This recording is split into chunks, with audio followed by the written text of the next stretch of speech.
And now, how sweaty do things get for the Celtics? They need to win in Atlanta in Game 6 to avoid going to Game 7 with the Hawks. Clinton Yates, around the horn to you. You giving credit to Atlanta for the comeback or blaming Boston for giving it up?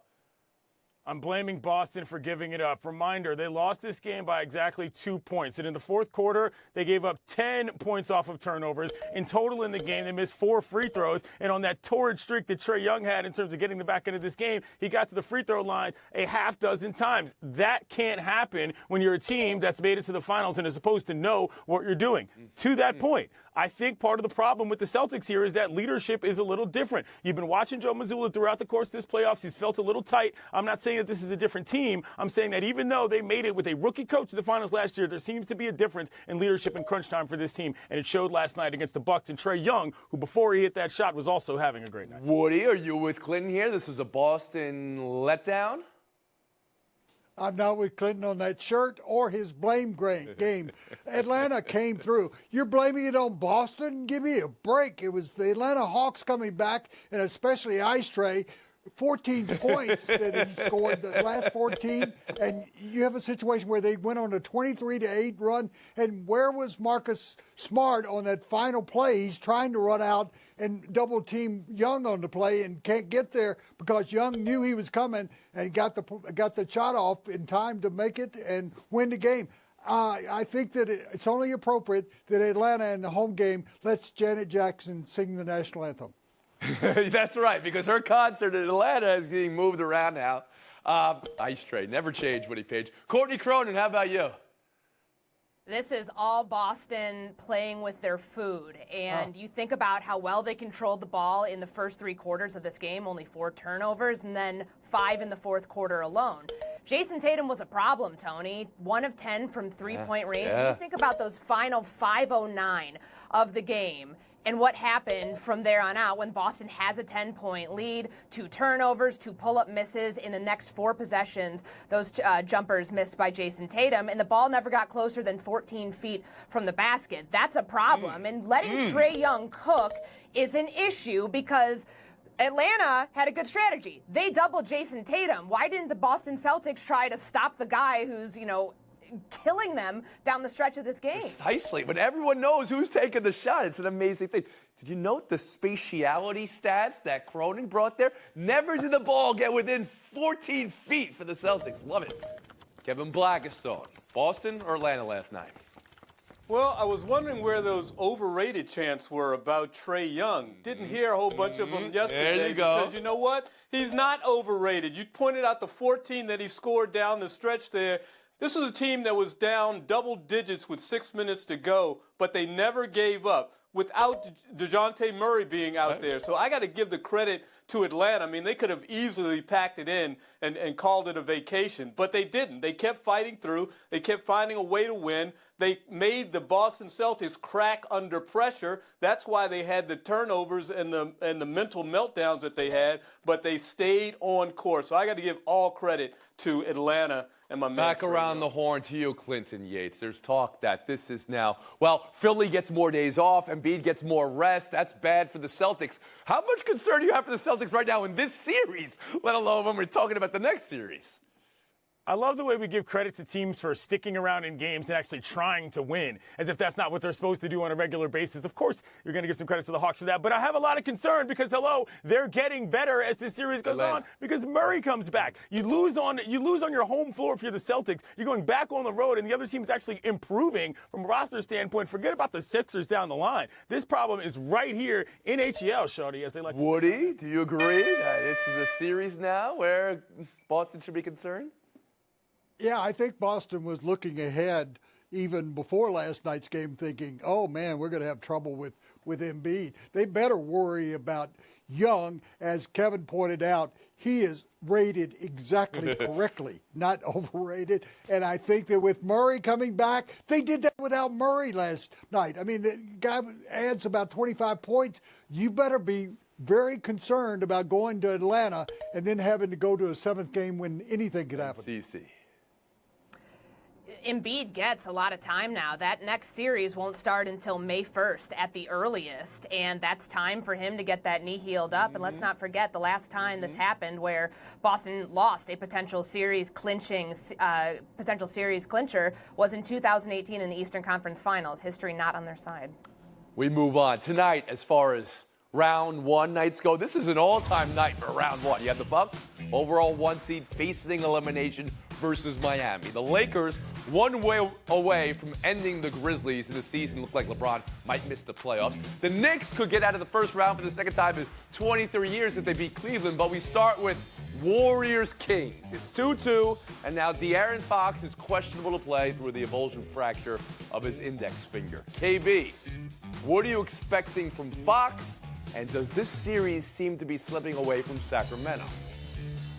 Well, it does seem to be slipping away out of Fox's hands if, in fact, that finger is going to be a problem. And you got to think that's a problem. Here's a guy who has a beautiful stroke. He can shoot those floaters. And if you know about shooting a basketball, it rests in your palm, it rolls up your fingers. Oh, sure. And You the know tip about of the shooting a finger is what basketball you- like KB. That's right. Good counsel But you high school. gotta- There you go. That's right. So you got to know what's controlling it. So this has got to be a problem because he's been the best player in this series. He's been one of the best players in the playoffs. So I can't imagine that that they are going to just be able to roll through this game with Fox and that particular finger. Yates.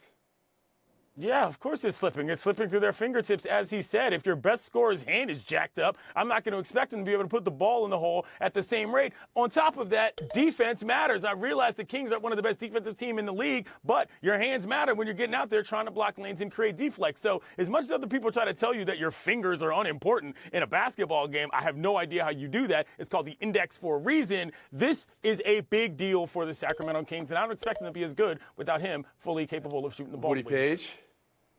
He's not using a rotary phone, Clinton. He's shooting a basketball. He used that? a whole hand. what? Mike Brown, I think, has been the best coach in the playoffs so far. With his strategy, what he's able to do, they've got to get more help out of Sabonis. Speaking of broken fingers, he broke his in December, came to the Nuggets after missing just one game and scored 31 points. Whoa, And Woody. I know Tony agrees with me that Sabonis is a key in this series. He hasn't played very well. I think he's going to add something, and they're going to win. They're back home. As we turn to Courtney, I feel like I have to explain a few things to young Cronin. A rotary phone was a phone that you used to spin around. My grandma, Phyllis, had arthritis. She needed to use a pencil to get it around. So now knowing that, Courtney, an avulsion fracture to De'Aaron Fox's index finger, please. I mean, it's in his shooting hand. How am I not supposed to be concerned about that? And he said that it's a pain management thing at this point. We know he will have that taken care of. But he was driving the other day, and he hit it on the steering wheel, and that was quite painful. So I can only imagine what's going to happen when a great defensive play gets his finger jammed up. In all seriousness, though, the fast break is where this team has dominated, and outside of Game 4, that's been their strength. If you have the mistakes that they had in transition, and if you don't have De'Aaron Fox playing with fearless confidence that he has had to be the ignition on this offense, I think it's going to be a problem tonight. But it's home court for Sacramento, and it's a road game for Golden State.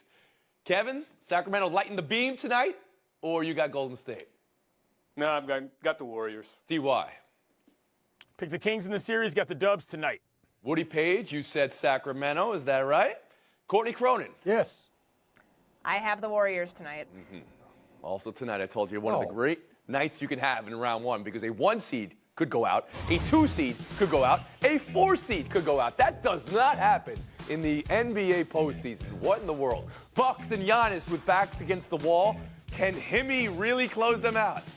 The Grizzlies and Morant stave off their rapid, unplanned disassembly, with the Lakers and the Bear ending it all tonight. And the Cavaliers, also a home team, trying to continue their season, prevent being a home team, being upset by the Knicks, playing with a lot of confidence. New York is. Courtney, who and or what do you believe in tonight? The Knicks are going to win this series, but it's not tonight. Cleveland, bounce-back performance from Donovan Mitchell tonight at home. They're not going to get out-rebounded the way they did on Sunday. I've got the Cavs So you tonight. believe Cleveland can turn it around, maybe just for one night, though. Woody Page, how about you? One night. Morant moment, Memphis. All right, you can expand a little bit, but I appreciate what you're putting down here. So you think Ja Morant has recovered enough in the hand, and that what happened in the last game, the Lakers closing out the way they did, they can turn it around? Thank you, Tony, for saying what I was going to say. Well, that's not getting you points. Clinton Yates, what's one thing you believe in today? Rotary phones and then newspaper headlines. What a throwback show. I've got the Bucks because I just don't think that the Heat are going to be able to do this again. The factor of being at home in that game was huge. Going back to Milwaukee, I think that championship medal of a squad is not going to let that That's what we heard, though, going into the previous game. Giannis returned, had a triple-double, and now the Milwaukee Bucks facing elimination. Kevin Blackstone, can you focus on Milwaukee, Miami to start? Well, I've been riding Milwaukee all along. I think they are the best team. But the one thing I wasn't paying attention to that's cropped up in this series is defense. They've given up 119 points to this Heat team 3 times in a row, and they've gone from being the second best defensive rated team in the NBA at the All-Star break to like the 14th now. That's a problem. What's the one thing you believe in tonight, then, in that outcome? I believe that the Bucks will bounce back. I just realized I don't believe it's stronger. I gave you points for saying one thing I wasn't paying attention to. Well, if you weren't paying attention to it, then you're not getting points for it. Courtney Cronin, I'll give you a last word. You can jump to another series if you one like. job. If Jimmy Butler keeps performing the way that he did the other night, then this is going to be. Can anybody keep performing? That was the 4th greatest outcome, 56 points. Is that even possible? We'll see tonight. Again, round 1. You don't get nights like this ever. This is a great one. We'll be back. Fire Cell next. All right, Woody Page, your Nuggets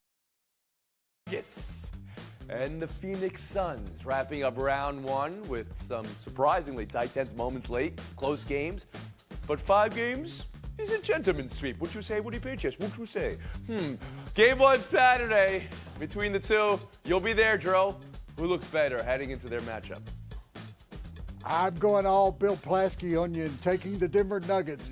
Altitude was a factor for Minnesota at the end of games. That's going to be a problem for the Suns who come from the desert. Ayton was the X factor 2 years ago when the Suns won 4 straight against the Nuggets. That's not going to happen again. Joker's going to get him into foul trouble because he gets there often. And I think the Nuggets, with the extra home game, this is going to go 7, will win that 7th game. Woody Cronin. I've got the Suns in 6 in this series, mainly because of Devin Booker. He has been tremendous this postseason. Best player in the playoffs, 37 points per game on 60% shooting. Only the 3rd player in NBA history to achieve that feat. And I worry about some of the defensive inefficiencies of Denver. Can Nikola Jokic hold up in the pick and roll? What do they do about their lack of rim protection against 3 players who are really good in the mid-range game? I don't think that's a recipe for success. Kevin Blackstone. And the other question, Courtney, is who covers Kevin Durant, who is the real X factor in this, because he hasn't been with this Suns team that the Denver Nuggets have seen, and that's a new thing for them to have to deal with, not only on the offensive end, but also on the defensive end, where he's longer, he's able to D people up, and that's going to make a huge, huge difference. All right, that's 2 for Phoenix, 1 for Denver. Clinton Yates, are you with Woody? Didn't realize the altitude was such a factor for a team that's been the number 1 seed in the Western Conference for, I don't know, the first time ever. But I'm with the Suns. They played against a better opponent in a tighter series before that. So I think they're in a better place advancing as far as who they are. They've got 3 better players at the top than I think than the Nuggets do. Stat is that they're 12-1 since Durant came and played with them, Kevin. Any qualms over the way they went 5 with the Clippers, but those games were tight against 2 teams without Leonard or George. 12-1 is 12-1. That's the big difference. You win the game. NFL draft 26.5 hours away. Panthers at number 1 say they've reached a consensus, and it's a quarterback. And the thought is it's Bryce Young, but no one's willing to say that just yet. Will Levis's rise on the gambling boards got noticed yesterday. It's a little intriguing. Some think this could be a QB-driven first round. Others say no. Courtney Cronin, you'll be in the Bears war room 26 hours before the draft. What do you know? I think we all believe that Bryce Young will go number 1 overall to Carolina, but some of the uncertainties about where Jalen Carter, the defensive tackle from Georgia, goes. A lot of mocks have him off the board by 5 to Seattle. We also know that the Philadelphia Eagles and Bijan Robinson could be a pair. But don't forget about how this team is built from the inside out. They lost Javon Hargrave in free agency. Fletcher Cox, Brandon Graham are getting up there towards the end of their careers. I would not be shocked if the Philadelphia Eagles, who have 2 first-round picks at 10 and 30, end up making their way up the draft board to draft Jalen Carter inside the top. Okay, so you think this? Well, the quarterbacks will come, and how many do you have in the first round, Courtney? You have 4, you have 5 going in the first round, 4 in the top. I 10? have 4 going in the first round, but I have 2 in the top 10. But Jalen Carter could be the movement, and Philadelphia making the move that you're flagging right now. I'll get you on the Bears in a second. Blackistone now on the number 1 takeaway you have a day away. Poor Bijan Robinson. There's some people that say he's a top 5 player in this entire draft. He should hurry up and switch his position to quarterback so he can get drafted like one and paid like one. Man, running backs just continue to take a beating, not only on the field but off the field now. We know about their short shelf life, but in any other draft like years ago, Bijan Robinson would be a number 1 guy in this. So you're watching draft. for the He's running that back, good. where the first running back goes off the board. Yep. Glenn Yates. I'm in the mind of quarterbacks, and I think we're in a stage now of the NFL where we see that just because you pick some guy top 10 or top 15 doesn't mean he's even going to be on your team 3 or 4 years later in terms of how teams build their squad. So some of these lower down the line guys, I look at a guy like a Hendon Hooker, I wonder where are they going to go for squads? They got to be a slightly better fit than it used to be, where you just declare somebody the franchise and give him everything. Not the case. How many quarterbacks in round 1, Clinton Yates? You brought up Hooker. I think it'll be 4. Okay, 4, not 5. I think Hooker goes top 2. Yeah, top 2 as in second round. Woody Page. Yes, it's going to be 5, and Hooker's going to go number 12 with Houston. Houston, Hooker, you can bet on it. I assure you. There'll be 5 quarterbacks in the first round. Young will start it off. Stroud will be next. And I think you people can talk about running backs and rush, edge rusher. It's all about quarterbacks every year in the draft. Clinton Yates, Kevin Blackistone, thank you for your time. Courtney Cronin, as we go to showdown here. Bears, top 10 pick. Where are they going? Offensive line. Showdown next. Quarterback. Alabama this season. They stormed the field, took down the goalposts, transported them all over the state. The SEC fined the university $100,000. The university laughed at that, literally laughed at it while smoking a cigar, and said, we'll do it again. So now the SEC in this offseason is considering harsher penalties for field storming, including forfeiting a future home game in the series between the 2 teams, forfeiting the game they just won, or banning the team from a bowl game. Woody, I'm afraid to ask you, but can they do that? Should they do that? It is total bullshit, Tony. Yo! You cannot do this. These are students, and it's a tradition in college sports, as everyone out there knows exactly. You don't do anything. If you really got to do something, be like the stadium in Mexico City. Build a moat and put up a big fence. Maybe that'll stop it. It's a part of the tradition of college football. Courtney Cronin. I know the intent here is trying to keep safety for players and fans alike in the forefront, but there's no way that you can stop tens of thousands of people from pouring onto the field. There's no way this is going to work. No way. Woody, you always get one. You get one. Apologize later, right? We'll move on. NHL goals off of faces last night. Zach Hyman, a face redirect for an Oilers goal. Hyman, this is the business you've chosen. But what did the 2 Sebastian Aho faces on the ice in Hurricanes Islanders? The Hurricanes won off his face and setting up an Islanders goal as well. A face-off of off-face goals for the FaceTime. Go ahead, Courtney. Well, it's not taking a skate to the face, but it's something just as painful, I'm sure, in the moment. A new definition of the backdoor play that we're seeing in the playoffs. I like it.